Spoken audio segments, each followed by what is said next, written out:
Hello, everybody. Right, we'll all just get ourselves settled. Welcome to the final session in the week-long sessions that my union, Equity UK, has been hosting in partnership with the SAG Foundation and with Spotlight.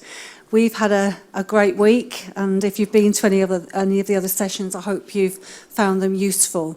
This is the last one, and it's about working in the UK. My name is Christine Payne, and I'm very proud to be the General Secretary of Equity in the UK, a post that I've held for the last 10 years, although I've worked for the union much longer than that, over 30 years. So Equity UK is very, very dear to my heart. On the panel, and I'm going to let the panel introduce themselves to you, but I have John Barclay, who's my colleague in Equity UK. We have Pippa, who is from Spotlight in the UK. Kattie, who works for the British Film Commission here in America.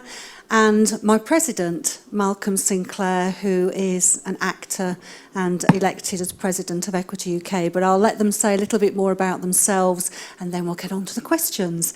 And before we do that, can I just say, I don't know where the camera is or whatever, but I understand that we're beaming potentially across the world online, so very much welcome everybody who's listening to us online. I think we're going to have a great evening. So, John, do you want to kick off? Thank you. I'll apologise in advance to understand my accent. I sound a bit like Dick Van Dyke on helium. So if there are any British performers here, you can translate for our American brothers and sisters.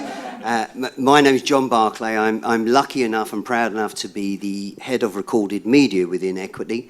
And we deal with all areas, effectively what SAG-AFTRA deal with, within a much smaller department of 8 people. So we're responsible for all our negotiations, our collective bargaining, covering film, TV, radio commercials, games, and everything else that you hopefully will end up in front of a camera that we bargain and negotiate with the employers back in the UK and with employers here in the United States. And one of the reasons why we're here in the United States is to engage more fully with the studios here in the US and the TV producers and encourage a continuing growth of American TV production in the United Kingdom. We already have a healthy film industry in the UK.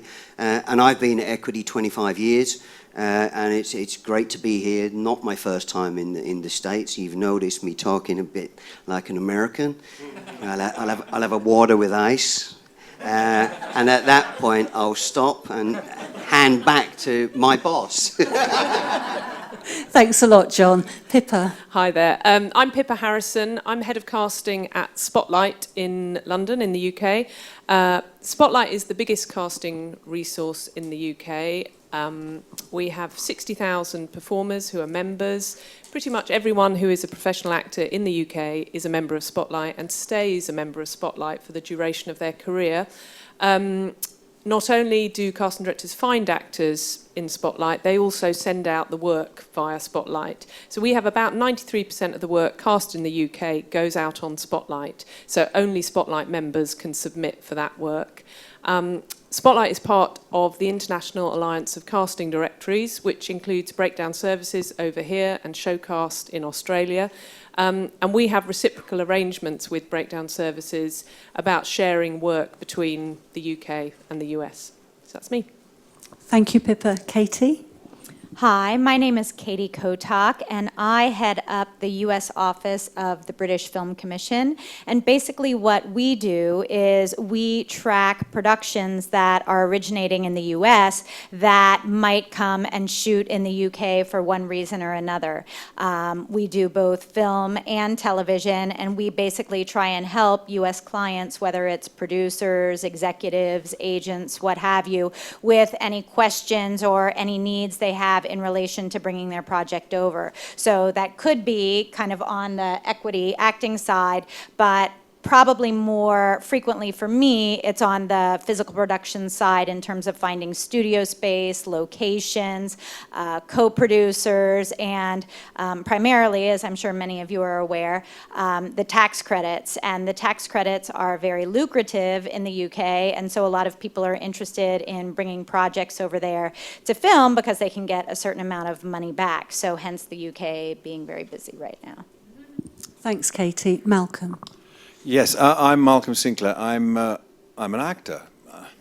I'm president here. An entrance round. How nice. I'm president of Equity UK. I've done that for 6 years, and we'll see how much longer I am. And obviously, it's very important to me. Work always comes first. That's part of the deal. I've never worked in this city. Well, that's not quite true. In 1992, I was in Ian McKellen's Richard III, down at the University of California, I think. Oh, I can't remember where we were, actually, but it was way out west somewhere. And so that's my only time I've had here working. I've been here often on union business. So it's going to be very interesting to me to find out what you guys want to know about the working situation back home. What interests you? What you do know about, what you don't know about, how it's different from here. I'm more familiar with the work in New York than I am here, so I hope it's going to be an interesting conversation. Okay, thanks a lot, Malcolm. Before we get into the first question, how many of you here have actually worked in the UK? So about a third. And how many of you are seriously thinking of working in the UK? Oh, practically every, right, okay, that's really, really helpful. Practically every hand went up. So you can write your questions down at any time as we go through this session. So please, if anything comes to mind, pass your questions along and we'll try and make sure that we answer as much and give you as much information that you need. But I think where we'll start, perhaps, is why should you seriously think about working in the UK? I mean, we know there are the visa issues and all of that, but why should you think of packing your bags and moving to the UK? What is there for you? Is there work? What sort of work would there be? What sort of contracts might you be on? So shall we perhaps start there? And Pippa, do you want to kick off with that? Yeah, we at Spotlight, we obviously see everything that's being cast, and when we started the Spotlight Link in 2000, which was our system for sending breakdowns from casting directors through to performers and their agents, when it started, we had maybe 2 a day, 2 jobs that went out a day. And it's got bigger and bigger and bigger and bigger. And now we have hundreds and hundreds of breakdowns going out every week. And each of those breakdowns may contain 10, 20 roles within it, but those are just individual projects. So there is more work than ever being cast in the UK. That's not all shooting in the UK, it's not all working in the UK, but it's being cast out of the UK. And obviously, for us, that's very exciting because people always talk about, it's so hard as an actor and there are so many actors, and there are, and you know all of that, presumably. You're all working, you understand, you get the frame of reference. But there is more work than we have ever seen being cast out of the UK, and that's very exciting for us. And that does include work that's being cast in Europe as well. That comes through Spotlight too. And Katie, Pippa, do you know what's caused that change? I mean, is it a blip? Is it worth packing your bags and coming? It's or been is very it sustainable steady, growth? The growth, and it's been the nature of projects is very different as well. We have all the big regular TV shows are done on Spotlight. So all the BBC shows, everything that's done ITV, all comes through Spotlight. And there is more drama, there is more investment in drama on TV channels in the UK than there has been for 15 years. Sky are investing more in dramas, and that's all stuff with actors in it. We did have a period kind of in the late 90s where people were doing lots of the reality stuff with no actors in it. And you only need to look through the scheduling each week of shows that are going out, and there are more actors than there have been before. Yeah, Okay, so I don't think it's a blip.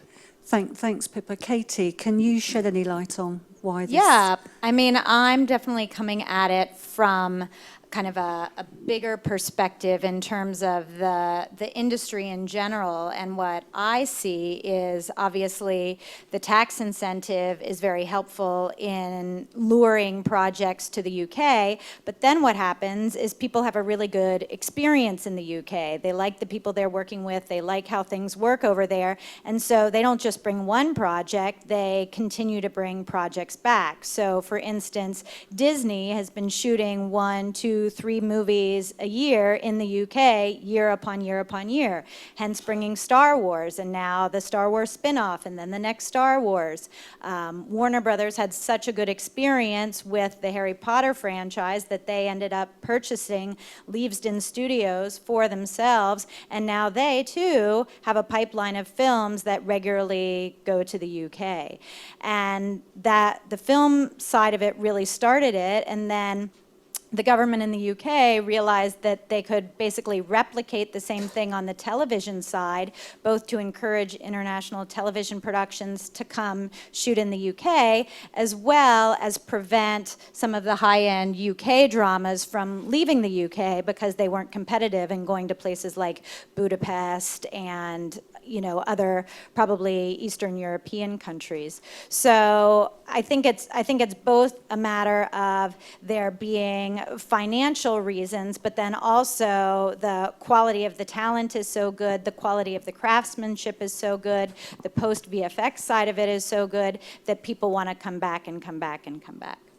Thanks. Do you want to say a little bit more about the tax incentives? You referred to that. Sure. Well, as it relates specifically, and this some people might find interesting in this audience, a lot of tax incentives don't cover above the line talent. So if you're going to Canada, for instance, and you're bringing in American actors, your American actors don't count toward the tax credit, whereas in the UK, the tax credit is really based upon something called used and consumed, and you're getting the tax relief on any spend on the ground in the UK.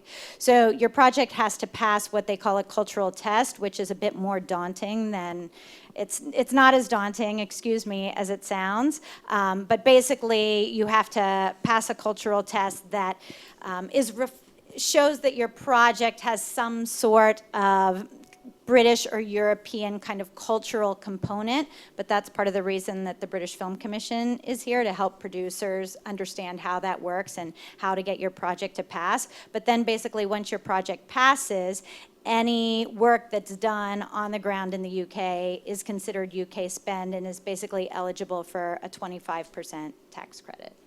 And would you agree that this is something that's likely to continue, although it's a political decision? It is. It's very unlikely in the UK. But the UK government has seen how beneficial it is to the industry itself, but also the overall UK economy, and how much money it's generating because so much production is coming in, and because there was recently an election in the UK and there is a government, and that government is supportive of the tax credits. We don't see it going anywhere anytime soon.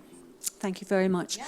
So Malcolm, from an actor's perspective, do you see this growth on the ground? Well, I'd say the one thing I would say about the situation at home, which is very different from here, is of course the use of not only tax credits, but use of public money in the creative sphere, in terms of a lot of our theatre is subsidised. A lot of the best work comes out of the subsidised theatres, like National Theatre, the Royal Shakespeare Company, or the regional theatres, all have substantial subsidy, and they are under threat at the moment because we have a government that believes in austerity. And also on the broadcasting side, we have the BBC, which of course is also financed through the licence fee, which is paid, which is a sort of tax. And so the BBC historically has been able to be much more creative, experimental. Now, the BBC also at the moment is under threat from our present lords and masters.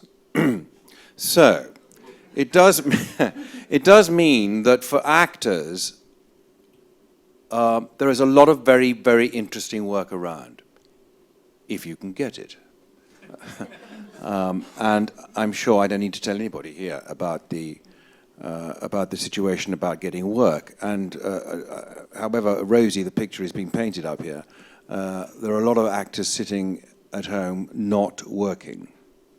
I mean, the membership of Equity UK is 40,000. Now, there are, say, even 30,000 of those are actors, 25,000 people are not working, and there's not 25,000, there's not enough work for them. That has to be said. And of course, on the other hand, of course, we send, or a lot of people come here and start crouching in the Hollywood Hills from our country to try and get work here. So perhaps a healthy exchange would be a very good idea.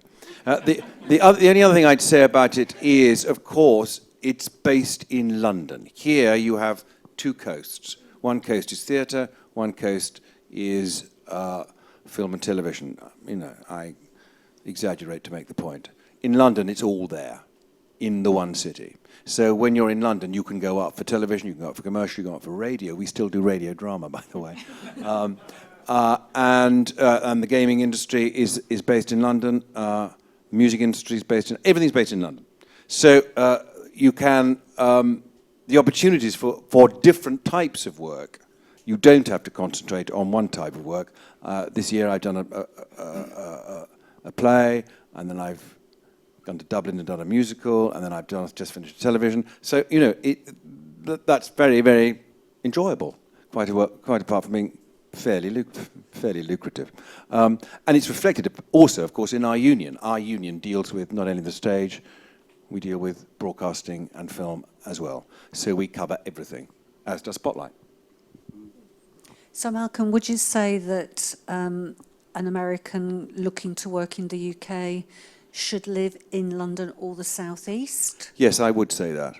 The only other thing I would say, which is, and this is a warning, is what happens to Americans when they come to London is they are usually cast as Americans.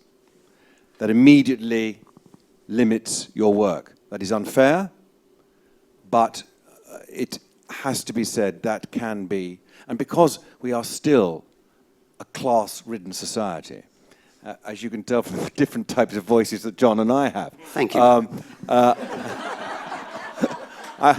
I needn't tell you which class I belong to. And, Class war. and so, of course, in a way, the fact that you're brought up in that environment makes your ear extremely sensitive to all of that. So people coming from Australia, from the States, or from Ireland even, you know, tend to be slightly slower on the uptake of all that. I would say that is a warning. Just to butt in, you have a really, really good point there. In the UK, actors coming into the UK from America or wherever think, as long as I have a flawless RP accent, it'll be fine. People will think I'm British. No one in England speaks like that. We all speak very differently, and it's all dependent on our class, and we can understand the nuances of it, whereas somebody coming in probably doesn't hear those and will teach themselves a generic RP accent that actually nobody speaks. So unless you have a flawless accent from a particular place in England, you will only get cast as Americans. Sorry. So as you can tell, if I can say, I feel as if I'm on the cast of Downton Abbey. Where really You're downstairs. I'm an EastEnder. I'm in the cast of EastEnders. But seriously, I think we've reached quite an interesting point in the audio-visual world within the UK. Is we've always had the best of everything. We have the best performers. You guys, we have great talent at home. We have great infrastructure. We have great crews, writers, and everything else. What we never had really was the tax incentives, the money to make shows.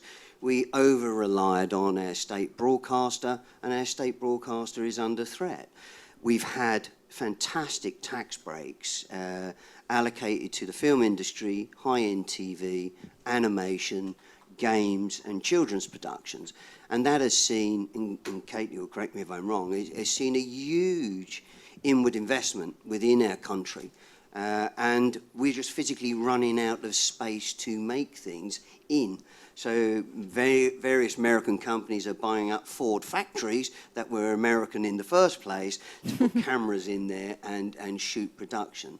And from my perspective, as one of the lead negotiators in the audiovisual area within Equity, we are seeing a steady increase of production across the board, mainly led by American entities, both the studios and TV productions, and they bring something that UK TV production didn't bring, was multiples of episodes, longevity, numbers of seasons. In the UK, historically, you might do 6 episodes and you might do 2 seasons.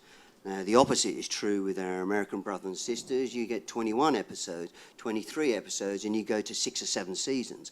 Now, that's perfect for you and perfect for our members. So it really is, we during all our meetings over the last couple of weeks with the studios and the TV companies, they really have told us this is the golden era of television. You know, it's unbelievable at the moment. You have many subscription video and demand service companies coming to the UK, in the UK, and the only downside from my class is that they tend to make programs about the monarchy and the royal family.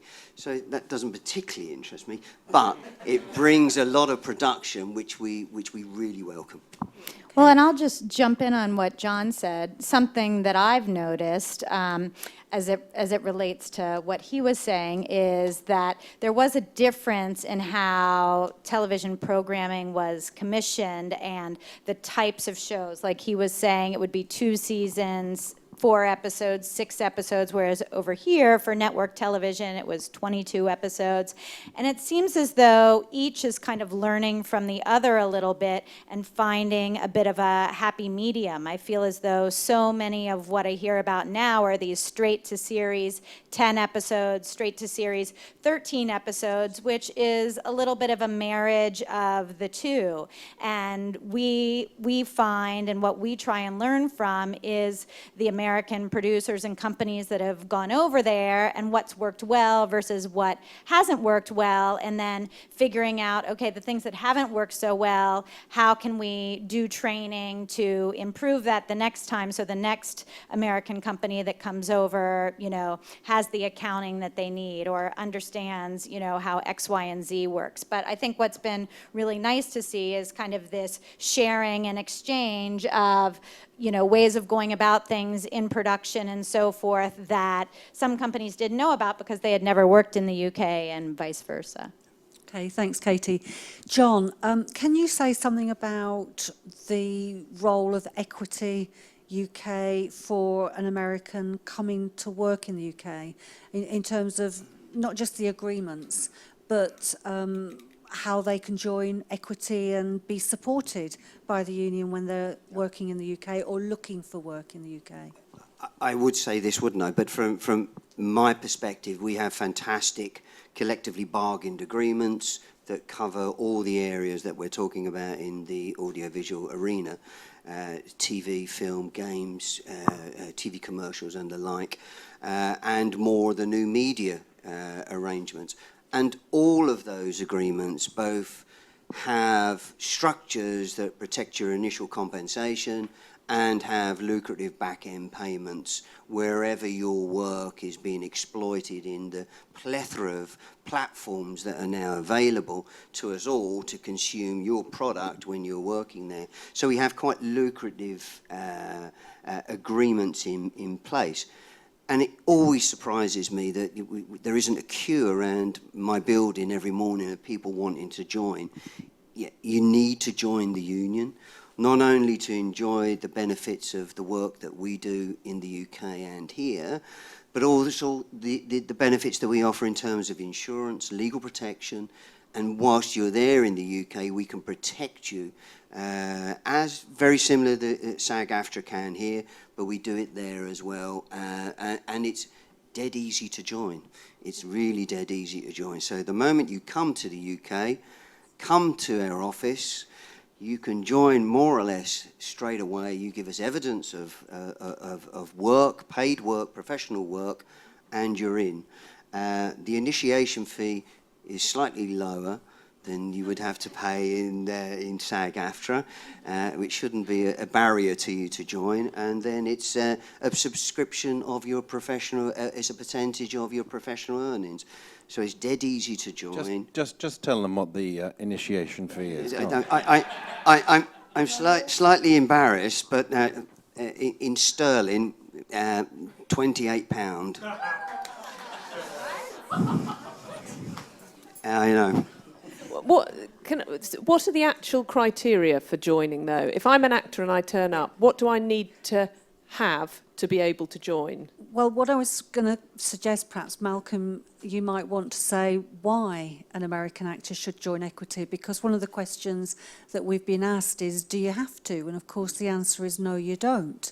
The law in the UK does not allow a trade union to insist that that membership is conditional on the work. And so it's very much voluntary whether you join or not. So Malcolm, perhaps you can say something about why you would hope that an American actor, member of SAG-AFTRA, would join Equity if they were looking or getting work in the UK. Well, I will say something about that, at the risk of sounding slightly moralistic and pompous even, because it seems to me that we have to look after each other. It is the absolute basis of all good trade unionism anyway, is that we have to take care of each other. And I think at its best, the work we do, we move, if we are lucky enough to work, from company to company, from one works, it seems to me, you go from family to family.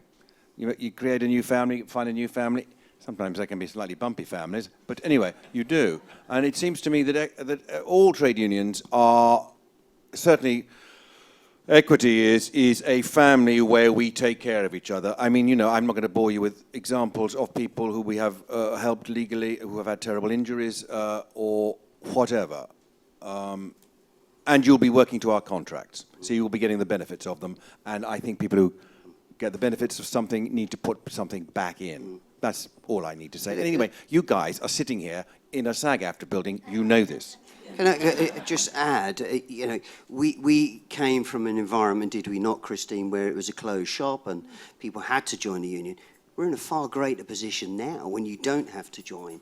The onus is upon us all, the staff and the activists and our president and our general secretary, to make it an environment for you to join and to sell the union to you as your home. And you have to join.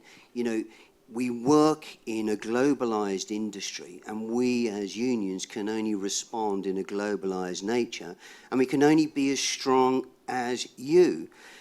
You can get whatever you wish from any employer if you join the union, and the strength of the union will force them to give you what you want and what you deserve. Thank you very much, John. Pippa, Spotlight.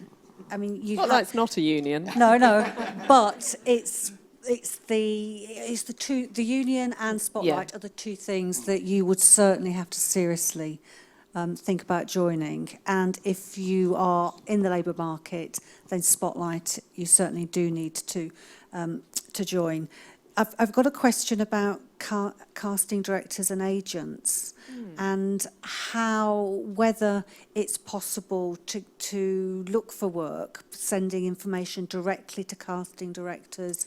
I mean, how do casting directors react to that? If you are coming to the UK, certainly joining Equity and joining Spotlight we were talking about this earlier, would be the two things I would do as soon as I jumped off the plane. I would go and do those. We're about 100 yards away from each other in the West End, and we obviously work very closely together. They are the two things that will ensure you are taken seriously as an actor in the UK. They are both kite marks. People go, you're serious about this, you're in the game. Once you're a member of Spotlight, you don't have to have an agent. If you don't have an agent, you will receive casting breakdowns directly. So you're available and will see work even if you don't have an agent. Contacting casting directors is kind of much more traditional in the UK in that they expect to get letters and emails all the time. They are slightly less approachable than American casting directors. Certainly in my experience, casting directors have been very open to general meetings, to meeting them, talking to them. There are a few casting directors in the UK who still play the kind of mysterious kind of Wizard of Oz thing, and they hide behind a number of assistants and nobody actually has ever seen them. They don't really exist.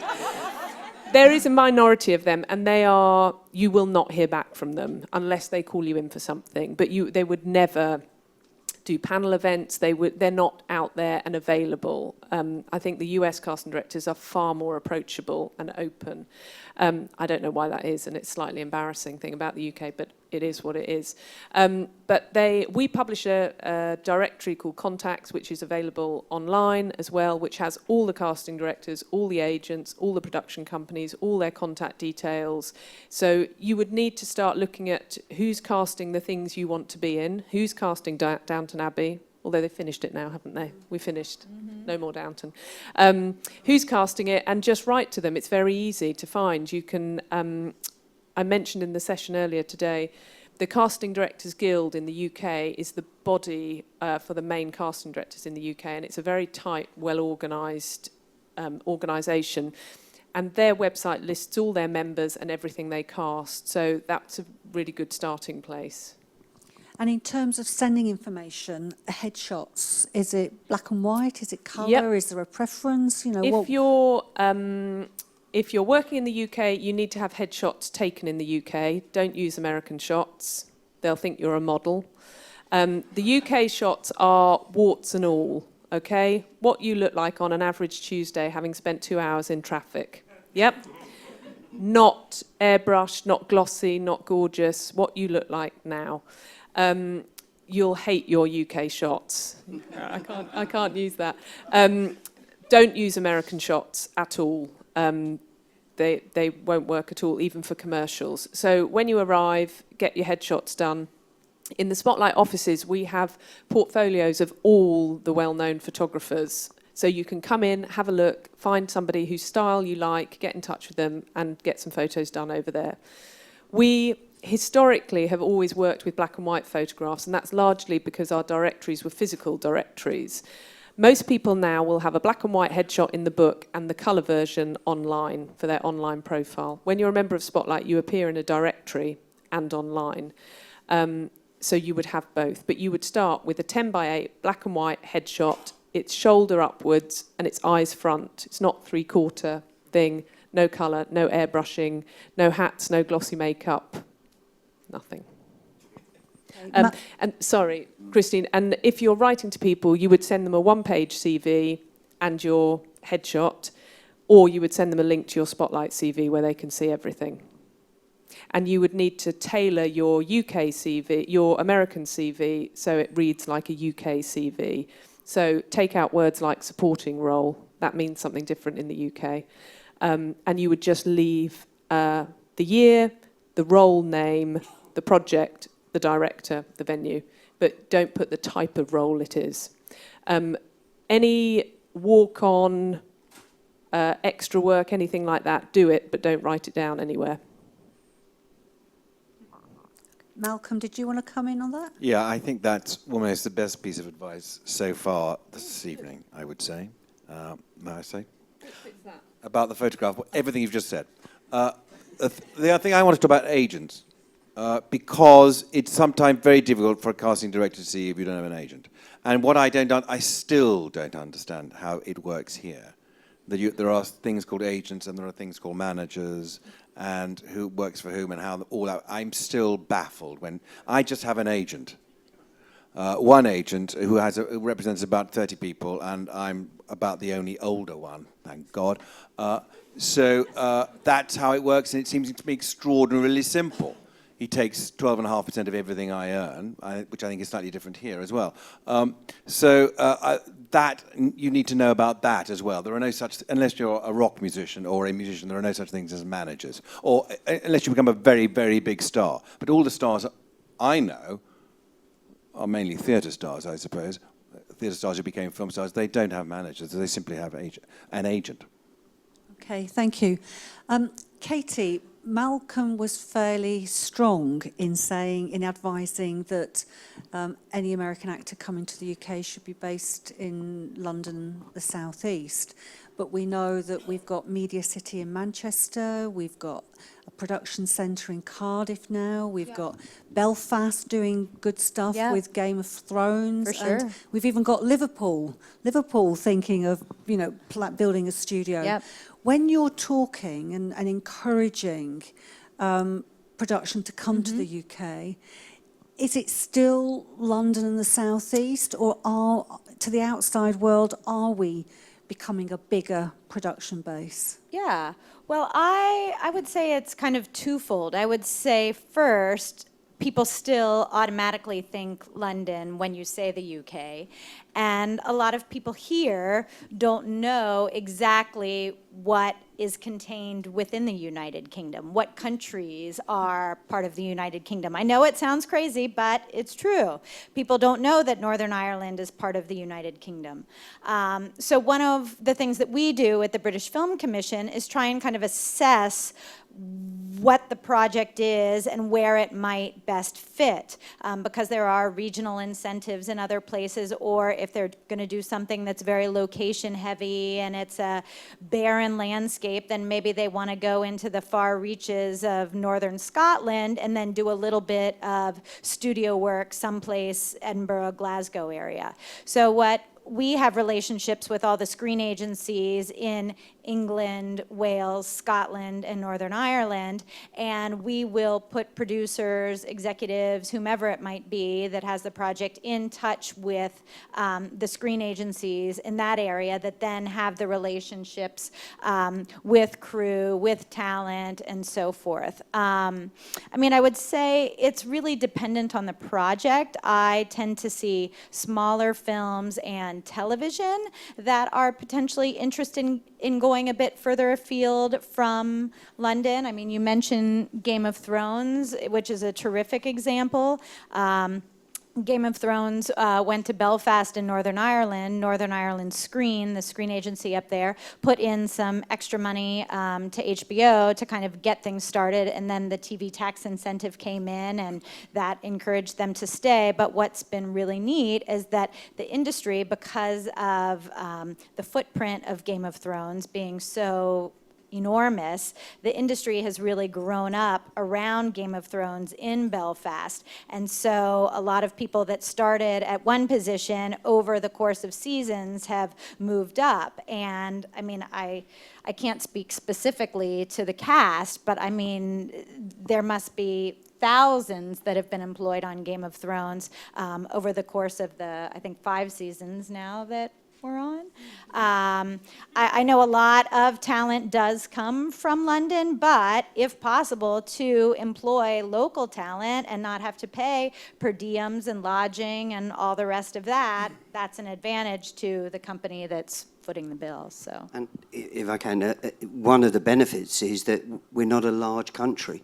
So most of our members live within London and the South East, and they can travel. It's not like traveling from California to Idaho or wherever else. It's quite reachable, and we have lots of good production centres down in Cardiff. We have the Bastard Executioner down there, and Outlander in Scotland, and as we said, Gallivant, shot in Bristol. So we have lots of productions spreading out, which was unusual prior to the tax breaks and prior to inward investment.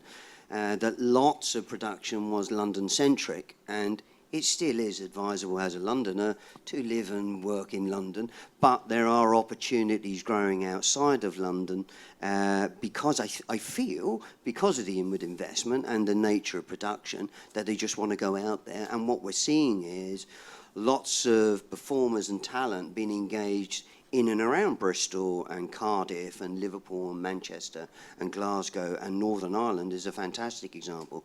So it is wider. They are spreading the production across the rest of the United Kingdom rather than just being London-centric. I mean, all of that I think is very, very true. There is more production outside of London, but Pippa, is it not true to say that still the majority of the casting is in London. Even though Game of Thrones, for example, is much better in casting locally, it's still, actors still have to travel, and they don't get their travel costs paid to attend auditions. So, you know, that can be quite pricey if you're an actor living in Doncaster, for example, and you end up having to come down to London for castings all the time. So Malcolm's point is well made. Yeah, you're right. I mean, most of it happens in London. It casts out of London. It will be auditioning in London. Occasionally, they will be asking for self-tapes for a first round of auditions, but for recalls and everything, they will expect you to be able to come to London. And even if you have Bristol on your CV as your location, they kind of go, oh, that is going to be tricky for him to get there. You need to make sure that you can get to an audition within an hour or so, if you needed to. So for most people who are in the southeast, they will put London down as their kind of location, so everyone knows they can get there. I'm not saying, you know, you can't live anywhere else, but that's where most of it happens. It's where all the casting studios are, so it's where you need to be able to get to quick. Okay. Now, none of us up here are immigration lawyers or experts, but a question that is coming through time and time again on these cards is, you know, your work permits. How do you legally work in the UK? Well, obviously, you have to be free of work restrictions. I mean, that's the simple answer. How you achieve that will depend on your own personal circumstances. But you do need to be free of work restrictions, and UK law now requires every employer to ascertain the nationality and work status of every employee. So that is a legal requirement in the UK. I guess it's similar in the US. But once you are legally entitled to work in the UK, then signing up with Spotlight, becoming a member of British Equity is not a problem for you. But I don't know if anybody has any advice in particular, given that we're not experts on immigration, but if you have any advice to American actors who are going through that process of work permits, getting work permits. No, this is the problem. We don't. I mean, I can't work here, and I guess a lot of people probably sitting here will not be able to work. I mean, obviously there's a family connection. If you have star status, or whatever that is, that helps. The only thing I would say, the union used to have a say in it. That say has now been taken away. It's entirely in the hands of the Home Office. On the other hand, you know, I mean, this is a terrible thing to say, but, you know, from the US, we don't mind your citizens coming over. If you're from, you know, Syria, then we have a huge problem. You know what I mean? So but that does not reflect well on my country, it seems to me. You have the same issues here, I'm sure. But don't we have someone? There's someone that did we talk about somewhere they could find out this information? Yeah, we, the British Film Commission, we work with some visa and immigration consultants that actually for years worked for the British consulate. So when specific questions come up, because it's not our area of expertise either, we usually refer them to Agnes Brewer and Butler, who for 15, 20 years worked at the consulate and saw all sorts of, not necessarily specific to the entertainment industry, but across all industries, just trying to get visas and so forth. So if anyone's interested in their information, I can certainly share that with you. Okay, great. I mean, in the UK, we do have an organisation called the North American Artists Association, the N3As. I don't know if any of you have come across that. And one of the questions that we've got is, what opportunities are there for voiceovers, particularly for American actors? I mean, Pippa, is that something? Yeah, there are, and it's that thing we've been talking about a lot today, about knowing your kind of, the thing that's interesting about you. And as an American coming over, your voice is the interesting thing, and you can play on that. And we have lots of dedicated voiceover agents, and that would be the first thing to do. And you could do that from here. You can send them a voice reel, and you can say, "This is what I'm doing." You don't even have to be in the UK to do that. You can dial in things. So that's certainly a big area of potential work for Americans. Yeah, definitely. We have quite an active group within Equity, within our structures, our audio committee. And there is a lot of audio work and voiceover work in the United Kingdom. As Malcolm mentioned before, is the BBC still make radio drama. And even though that's under threat, and lots of our members get work there. There is a vibrant and growing games industry in the UK that, again, life has been brought back to the games industry because of the tax breaks. So the area of voiceover work is increasing, and there's audio books, so there's lots of reading work to be done. And I think Pippa's right, that we have agencies that specialise in that, and I would imagine they would welcome US accents as much as they'd welcome someone from Doncaster coming and speaking on some of those audio books and radio drama. So it is a vibrant area and an increasing area. Malcolm, did you want to come in on that? No? John just said what I was going to say. Okay. I think this is a really interesting question that, John, you might want to kick off with. Katie, you've described the UK as England, Scotland, Wales and Northern Ireland, but then there is Ireland, south of Northern Ireland. And we do have, there is a union there, Irish Equity, part of a larger union called SIP2. And it used to be the place that a lot of production would go to, but they didn't have the collective agreements that probably most of you in this room are used to working under. And John, we've been doing a lot of work with Irish Equity through SIP2 to try and improve that situation. And the question is, to what extent do the topics that we're discussing pertain to Ireland? Ireland is an interesting destination for production, and it was a destination for many US producers, both film and TV, and Canadian producers to go to the Republic of Ireland because there was no collectively bargained agreement there. The union at that time was small, it was weak, and was struggling. We don't really need to over-egg the omelette because the infrastructure of the Republic of Ireland means that it could only really contain at least one movie and one TV series at any one given time.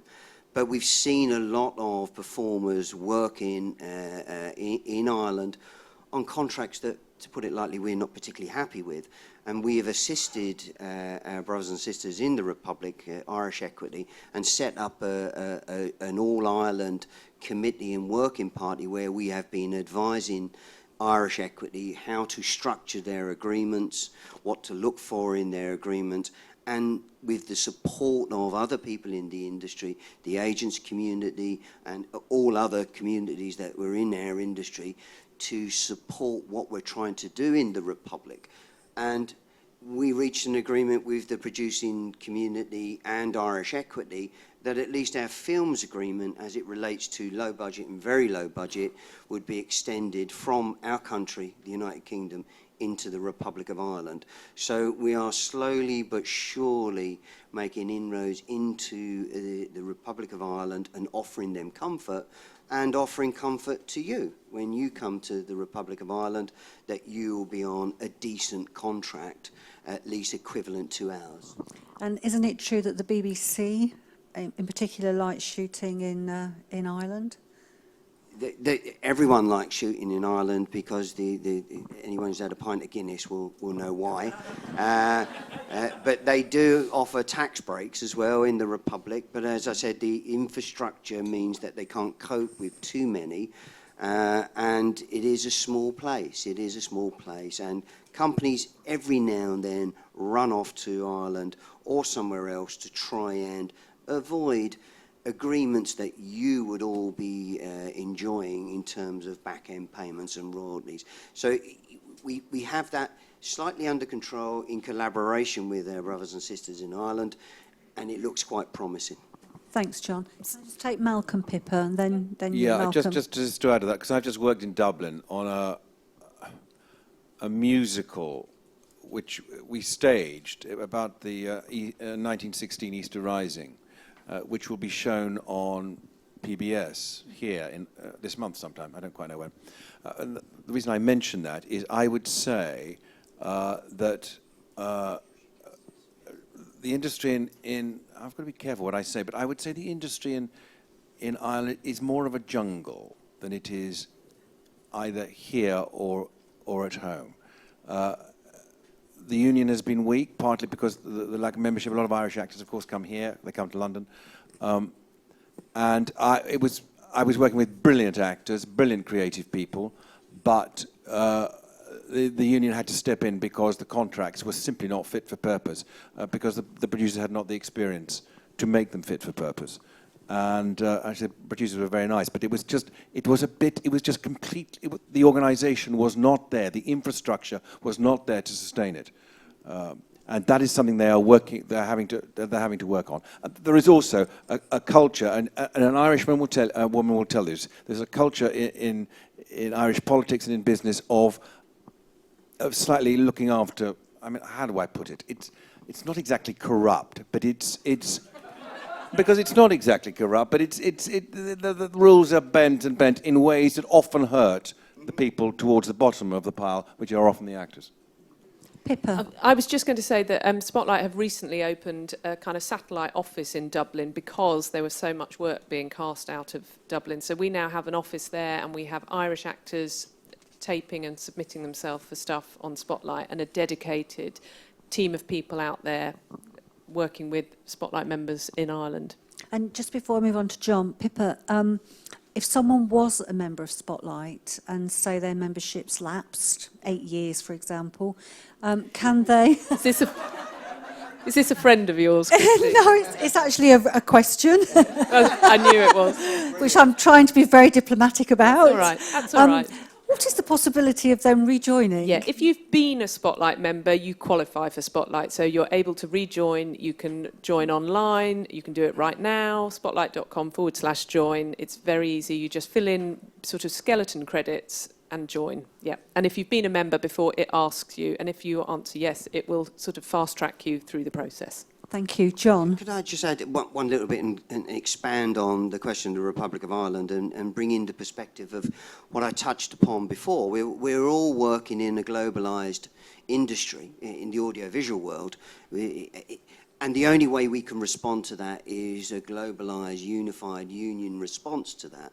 And we have that within the Federation of International Artists, which we are members, Equity, SAG-AFTRA are members, MEAA in Australia are members, and the Canadians are members via ACTRA and their other theatre unions. So we all work very closely with each other to support one another internationally when and advising one another of developments in the market and the technology. So we work very, very closely. So wherever you go, we will hope that within the family of unions, you will find your home in whatever country that you end up working. And it's an important role that we fulfill and increased under the stewardship of the General Secretary and the President. We're working much more on a global basis.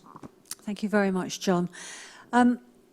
Pippa, casting, Americans coming to the UK, are they likely to be stereotyped? It's a question that's coming up time and time. As I am. Is there a particular look? One question was, why should an American be cast when there's a British actor that can play an American? What are the genuine You have work to be opportunities? realistic about what you're going to get cast as. And if you have an American accent, you will get cast as an American. We are too stupid as an industry in the UK to imagine you doing anything else. That's just how it is. Unless you can do a flawless, specific British accent, you're going to get cast as the American. That's fine, but there are a smaller number of jobs that you're then going to fill. But play to those strengths. Those are the roles that the British actors can't go for, because they do the same thing. They say, oh, I can do an American accent. They can do a generic American accent, which nobody speaks here. And it works both ways. But if you play to your strengths and play what you are, I'm going to be cast as an American or wherever. That's fine, but be realistic about it. If they can cast a British actor, if it's to play a British role, they will probably cast one. Be very wary about what you say your native accent is in the UK. If they're casting for something and they are asking for a native Mancunian, that's Manchester, and you rock up with your good Manchester accent and they hear you speaking in an American accent in the waiting room, they will ask you to leave. Often there's a reason why they want a native accent. So put your native accent as your American accent, whatever it is, and put your other ones down as highly skilled, but don't say they're your native accent, because you'll get caught out. I've seen that happen a few times. May I just add, all casting, is it not, we are all cast as stereotypes, and because people are lazy and it's the easiest thing to do. I do a lot of creepy vicars. He's not joking. It's a thing though, isn't it? You're not going to cast Malcolm as an American. I'm sure you can do an amazing American funny enough, accent. in a play at Chichester last year I played General Eisenhower, which you wouldn't believe, would you? But Ignore I got me. my reviews. It went all right. So, Pippa, what you're basically saying, if you have an American accent, you're going to be cast as an American. Yeah. And in your experience, is that, I mean, I know, Malcolm, you said that we're all stereotypical to some extent, but is there a diverse view of an American within the UK, or is there a stereotypical view just from your experience? You know what? John is right when he talks about the industry now feels so much more global than it ever has done before. And casting directors in the UK, their currency is actors. It doesn't matter where they're from or what their accent is. They need you. They need a big, big pool of diverse actors who come in every different flavour, because they're always looking for something different. So it's always my feeling that you just know what your archetype is, not necessarily your typecasting, but know what are the things that make you interesting. Are you going to get cast as somebody from Syria? Maybe you've never even been there, but you could play it. That's what being an actor's about. And I think you just spin your own kind of USP. I'd just like to move away from casting a bit and look at benefits. And we've talked about the benefits of our agreements and the sort of contracts that you'll be working on. But of course, as a member of SAG-AFTRA, you have huge benefits in terms of insurance and your pension and retirement plans. Now, we have nothing as sophisticated as the plans that you have in the US. But we do have our pension scheme, and we do have the National Health Service, and there are other benefits that you can take. I don't know who perhaps on the panel might be best to just address this. Malcolm, do you want to have a go from an Well, yeah, I actor's mean, I'm often perspective? asked why the American unions are more powerful than unions, say, from the UK. And my answer is always health insurance. You guys have to have your health insurance. We don't. We have a National Health Service. Now, the National Health Service is under threat for reasons we've gone into before about the BBC. But you do not have to have the same level of health insurance. And that is the great paradox, is that this great socialist, dare I use this word, in this country, this great socialist outfit, which is the National Health Service, is actually, in a way, made some of our unions slightly weaker because there's a slightly less incentive to join. So the benefits, we don't offer health insurance, but we offer a modest pension scheme. All sorts of insurance. We do offer personal insurance, and we And we also offer an office. We offer people like John, whoever you are in trouble, you pick up the phone and things get sorted out. That's what happened. You get protection. Thanks, Malcolm. John, did you want to add anything to that? Malcolm's covered most of it. The real benefit is our country, for the time being, provides for those socialised health service, and that is completely under threat over the years. And we provide within our collectively bargained agreements, both in film and television and within the theatre world, pension contributions where the employer contributes towards a pension, and you contribute towards that pension as well, and that's interchangeable. So if you're working in the West End or National Theatre, they contribute there. If you're working for the BBC, they contribute there. If you're working on the under a film agreement, that's contributing to your pension scheme, which is administered by a separate organisation under our direction. But the real benefits are the strength of our contracts and the strength of our union to protect you when you are in trouble. The first thing you do is you call up colleagues in my office, and we look after you if there's accidents, if there's injuries. We provide all of those types of legal services free of charge when you are a member. Thanks, John. Now, we've just had a question via Twitter, which I think is really hitting the pulse of the UK at the moment, and it involves our position on equality and diversity. And for those of you that follow issues in the UK, you'll know that we are being absolutely slammed and criticised for our lack of diversity in our audiovisual industries and in theatre in particular, to the extent that we are becoming less diverse on stage and on screen. And a lot of work, including within our union, is being done to seriously address that. And it is a serious issue within the UK. And the question is, very straightforwardly, how ethnically diverse is the industry in the UK? And my personal response would be to say it's very, very poor. But Pippa, you're nodding like mad, so I'm going to come to you first, because I guess you're going to agree. Yeah, we're working very closely with an organisation called Act for Change at the moment in the UK about changing the kind of diversity in the industry. It's appalling, it's shamefully appalling. And it's across the industry. It's not just people on stage and on screen, it's people in the cinema and at the theatre. We, in terms of Spotlight, we can only work with the scripts that have been given and what the casting director has been asked to cast. We've done a lot of work about taking out, when a casting director puts together a breakdown and they have a template, we've taken out all the things that close down ethnicity, diversity, whether that's gender, whether that's ethnicity, whatever it is, so that people don't automatically send out a casting breakdown for a doctor and send it to men.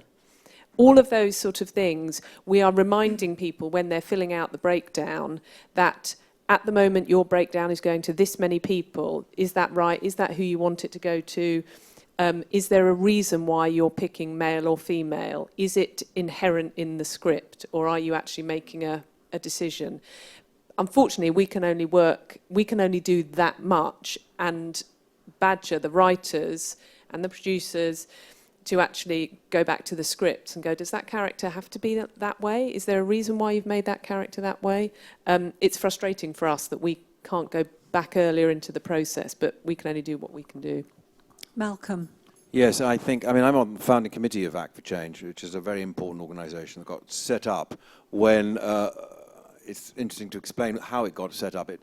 It got set up because last year the ITV, which is our big commercial TV companies, put out a trailer for the next season's drama, and everybody was Caucasian.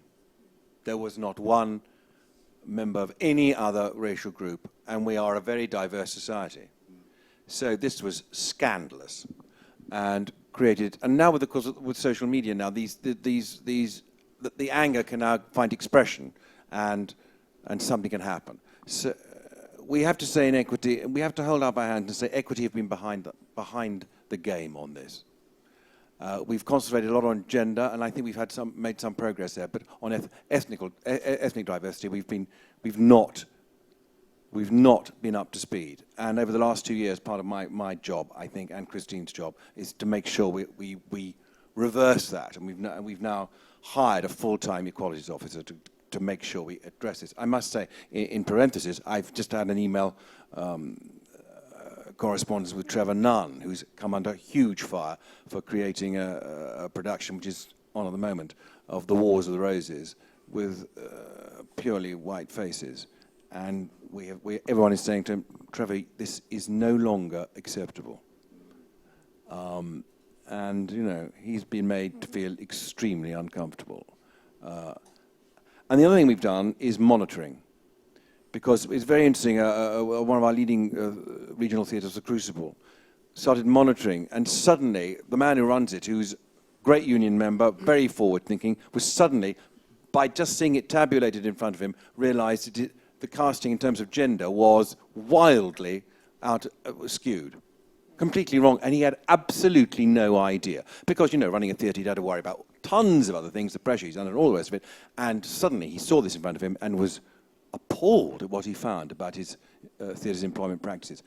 And the other thing we can do is, through public subsidy, the BBC gets public money, a lot of our theatres get public money, we can say, through our Arts Council, we can say, I'm sorry, the people you fund must now address this issue, and address it extremely seriously. And I think, at last, there is a sea change, but it has been a long time coming. And of course, what has happened is a lot of our black actors have come here, and had made fantastic careers, and suddenly, hey, presto, we want them back home. I mean, how insulting is that? John, before I bring you in, Katie, I mean, this issue of diversity, is there any role for the British Film Commission when you're talking to production, encouraging production to come to the UK? Is there any role for the BFC to raise the issue of the importance of diverse casting? Well, it's tough because, as Pippa said, you know, a lot of it is up to the people that are creating the shows. And we, as the British Film Commission, don't really get involved in the creative aspects of it. So it's not really our position to be guiding them on those types of things. That being said, I think because of the global nature of both film and television and how things are being financed, and the fact that a lot of American companies aren't just concentrating on the domestic audience anymore, they're concentrating on the global audience, and that includes how their shows or their films are going to do in the UK, in France, in China, in the Middle East, in Australia, that they're will be, I mean, I don't have any figures, but in terms of how films qualify as British to pass the cultural test to get the tax credit and so on, you have to have characters that are British or European, and you get points for having characters that are British or European, and or, you know, part of the EU. And so I think, you know, through things like that, the hope would be that there could be more diversity than we're used to seeing in American shows that are just another legal drama set in Chicago, what have you. If they're going to be shows that are, you know, going to, you know, 6 locations around the world, like I don't know if you guys watched Netflix's Sense8, which was the Wachowskis. You know, that was set and shot in, I think, 6 or 8 different cities, and was using culture as a focal point of the series. And so as more projects are getting financed by people around the globe, they want to see their own on screen, and I think that'll probably naturally become more of the discussion as well. That sounds like a yes. Hopefully. Yeah. Well, I think that would be great. I think it would be really great. John, did you want to? Just a few words. This is probably the greatest challenge our industry faces at the moment. We have a wonderfully diverse country, a wonderfully diverse city, our industries, our audio visual industries and our radio industries do not reflect the diversity of our country. Let's not beat around the bush here. We don't have any monitoring. We have anecdotal evidence that there is underrepresentation in front of the camera. Every time we push employers to monitor, to engage with us, to monitor, and the casting practices, they push back every single little bit. And it's the wheel of denial. So the writer will say, well, I've been asked to write that. Speak to the producer. Oh, no, that's not me. That's the broadcaster. Broadcaster, oh, no, that's not me. That's the financier. So we have this constant wheel of denial. Now, that wheel's got to stop sometime. And it's this union that will force that change. In partnership with other organisations that are setting themselves up, absolutely, John. Okay, let's move away from that topic, perhaps to auditions, because a question that we've been asked is, how does an American actor prepare themselves for auditions with UK casting directors?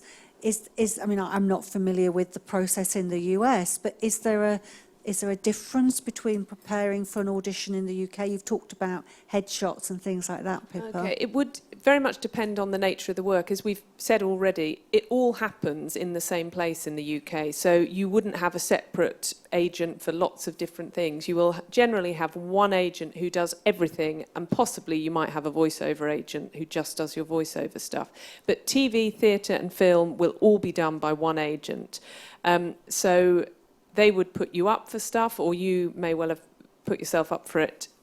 You would then receive the sides. Normally you have less than 24 hours notice, so you may well just be called in for a casting the next day.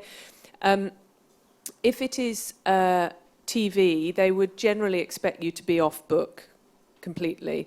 If it's theatre, they wouldn't. They tend to prefer it with theatre that you have the script in your hand and that you play with it a bit more. But for TV, TV and film, they like you to be completely off book. So you would get the sides beforehand. You would have had a chance to read them, learn them, find out, ask any questions. Your agent will have told you anything important that you need to know. They might want you to wear something specific, where you're going, all of that sort of stuff. And you would turn up much the same as you would here. The difference also tends to be with commercial casting. So with theatre, you would go in, you would do your piece, you would maybe have 5, possibly 7 minutes with a casting director, out, next. That's it. I only recently found out here that casting directors get fined if actors have been waiting more than a certain amount of time. They track. This is unbelievable to me. In the UK, for commercial castings, you may well sit there for 3 hours and nobody is fined at all. Commercial castings, they set up their sessions in a very kind of high volume way. So they may have booked 250 actors to come in during the day, and 40 actors will all have been given the same time slot. It's a really good system. So you will all turn up and you will wait, and you'll be seen in groups, possibly. You won't be told what's going on, and you won't be told where you are in line and how likely it is that you've been seen. So if you have another casting to go to, you need to make sure the casting assistant knows as soon as you arrive that you have to be out by 3 because you've got something else. But we have no formula for anyone being made to wait for a long time. We see it as the nature of the beast, and you poor actors do have to sit there sometimes all afternoon. So commercial castings will be very big, lots of people all turn up at the same time, and you will wait and wait and wait, and you will go in and you'll, pretend to be a piece of chewing gum or whatever it is and go out, and they might call you back in and they might not. Next one. But with theatre, generally for a lead role, they may see 5 actors for it. So it's worth remembering, if you've been called in for a theatre job, the casting director thinks you can do it. They've already put their name by yours, they're already endorsing you. So that's a different mentality to go in with, rather than, you know, I'm going to muck this up. Is actually they already think you can do it. So if you've already got in the room, you're doing very well. Thank you. Does that cover it? I think that does. I think that gives an answer. Malcolm, from an actor's perspective. Well, all I'm going to say, I had no idea people got fined for keeping actors waiting. I love that. And we're, as a union, we're looking into the whole casting practices because a lot of the casting practices at home are unacceptable. And the fact that I've got that piece of information is highly useful. Thank you. Thank you very much. Thank you very much for that, Malcolm. Yes. Just to answer a really quick question that's come in from someone who is Italian and has asked if, as an Italian part of the EU, are they entitled to work in the UK? And the short answer is yes. Any EU citizen is absolutely entitled to work in the UK. You're free of work restrictions, so I hope that's helpful. And a question that's come in, Pippa, is why are the yearly fees for male actors higher than those for female actors? What? They're not. They're not. Set the record. They're set not. the record Obviously, straight. We couldn't do that. You have to pay more. You take up more space. No. Obviously, that's not true. We have Spotlight's been going since the 1920s, and we publish a physical directory, which we do one print run of. So we print the male and the female editions of the book at separate times. We have a very complicated thing at the moment, and it's because we're dealing with the legacy of 85 years worth of physical directories, in that depending on the time of year that you join Spotlight, it gives you a slightly different length membership. So you will be in a book for a certain amount of time and you will be online for a certain amount of time. So depending where you are in the cycle, the fee might be slightly increased or slightly decreased.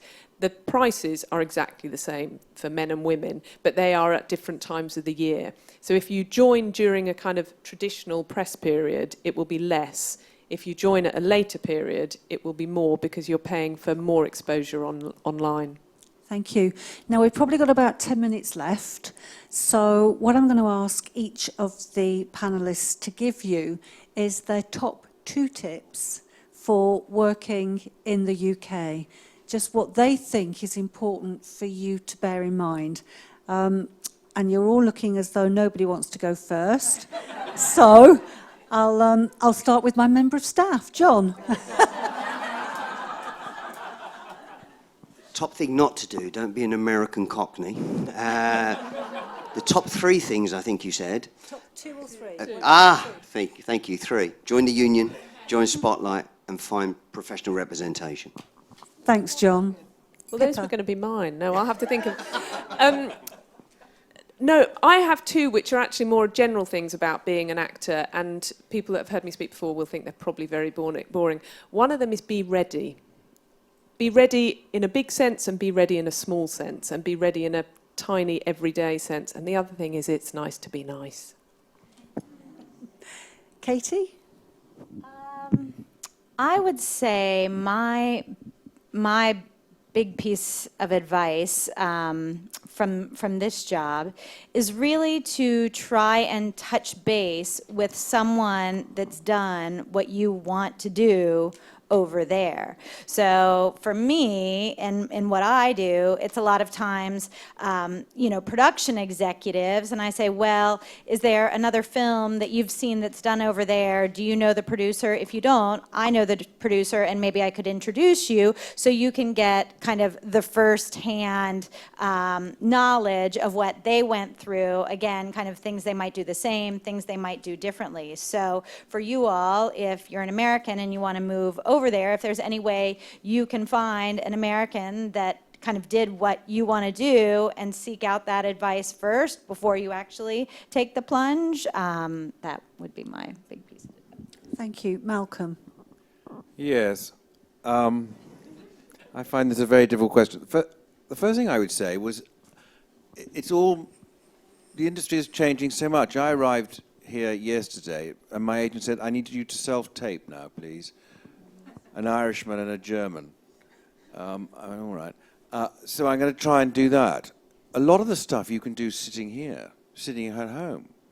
You can send a voice tape to some London agents. You can send your show reels, if you have them, to London agents without moving. I mean, my advice would test the water. I mean, I think it's very good advice. People, friends or colleagues that have done it or tried it, speak to them. Once you're there, I would just go and see stuff. I would go to the theatre, particularly the theatre, pubs, the big companies, and just have a smell of what's around. And and you'll get a taste for what people like. I mean, I've been going to Australia quite recently, quite a lot, and you realise there is a slightly different taste in acting there, theatre acting I'm talking about, than there is at home. I won't say any more than that. And I find that's very interesting, because I know that if I ever wanted to work there, that would have to be part of my thinking. Okay, so most of you put your hand up to say that you were interested in working in the UK. How many of you have been completely put off? Completely put off and think, UK, no way. Have we put any of you off?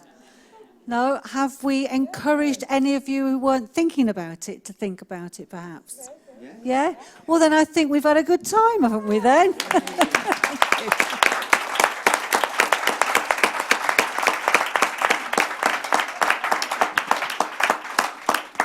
Thank you, Christine. Is that it? Thank you. Thanks, Thank you, everyone. everyone. Thank you.